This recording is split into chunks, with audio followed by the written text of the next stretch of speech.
I have always loved Taylor Swift because of her music, her personality, and her sense of humor. She owned the fact that she was a little bit weird, and I adored it. I watched twice the documentary called Miss Americana that you normally can find on Netflix, according to what country you're watching it from. I have cried 2 times when I watched the movie, and today I wanted to talk about what was important to take out from this movie according to me. First, let's talk about the subject of existing only by other people's approval.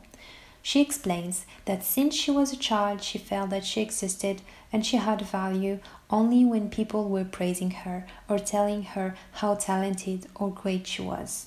It's like when people were cheering her up that she felt alive and amazing.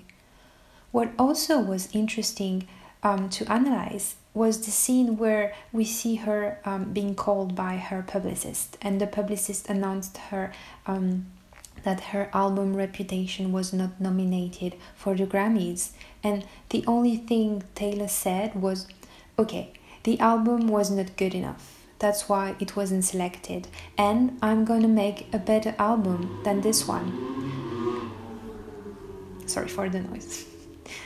She had not thought of the fact that maybe there had been another reason why it wasn't chosen. She was sure it was because the album was bad, that her work was bad. She also said at one point, if I don't do better than other records I made before, it will be a huge failure. And she said, I'm gonna make people know I deserve to be here. Another sentence was quite powerful. It was, an only mistake and everything can fall apart. So why is what she's saying so important?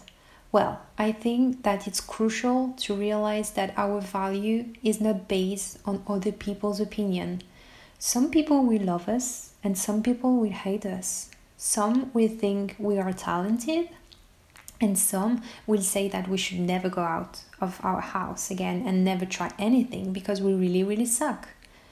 We need to give ourselves the value we think we deserve.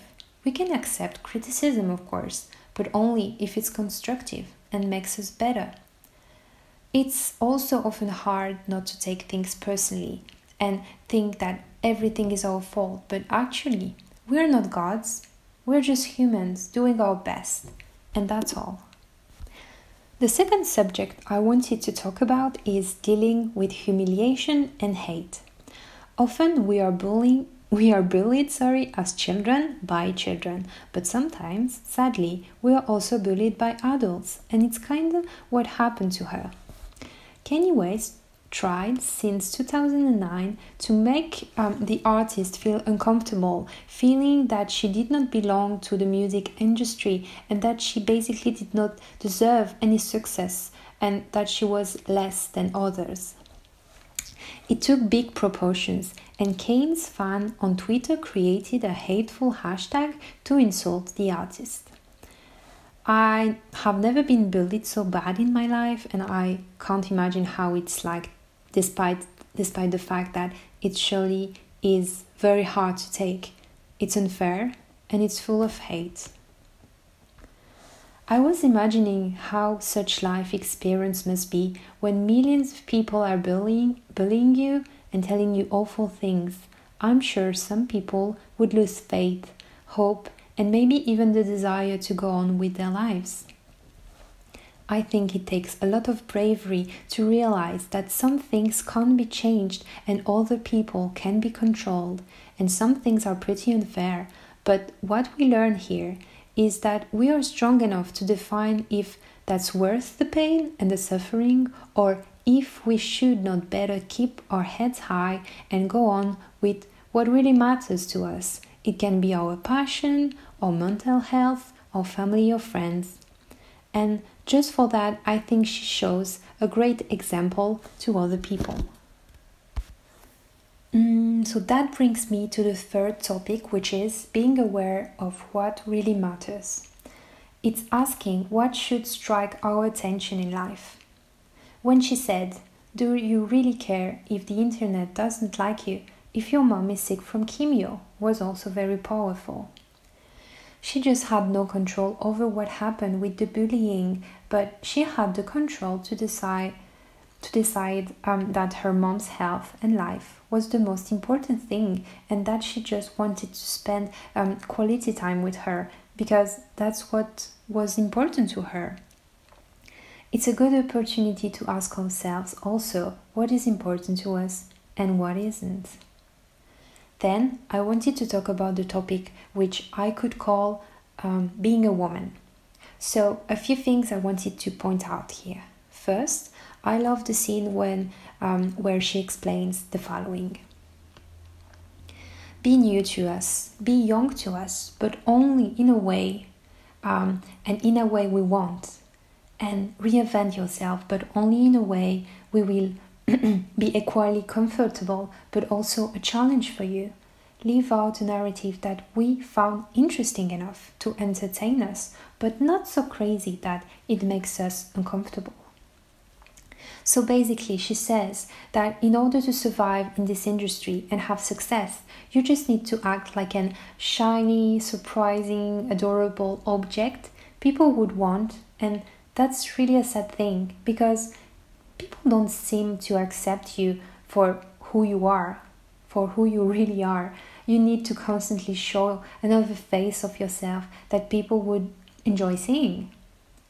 As a feminist, she also points out several things, like when she said, I want to wear pink and tell you how I feel about politics, which for me is very meaningful because we can be women and wear whatever we want, whatever we like, and at the same time we can be and do whatever we want, such as choosing the job we want, the relationship we want, etc. Also, at the end of the movie, she said sorry to the person who was interviewing her, and then she realized that it's not okay to apologize all the time for no reason. The court part was also very sensitive and spoke to me. How must it feel like when someone has done something to you, but most of the people around you would ask you things suggesting that you should have done this when it happened, and why haven't you said something, or maybe you have done something that have led the person to act like that towards you, etc. And that's not okay, because people wanted to put the blame on the victim. When you get raped or maybe sexually harassed, it's not your fault. No one has the right to treat you as a dirty object. Women are simply not objects. She says, you don't feel a sense of any victory when you win because the process is so dehumanizing. Finally, the last subject I wanted to talk about is called choosing to speak up. People would tell her not to talk about politics, to always be nice and polite and use humor and basically be adorable and cute. But sometimes there are some things that we want and need to speak up about. As public people, celebrities have the opportunity and the chance to speak up about what is not okay.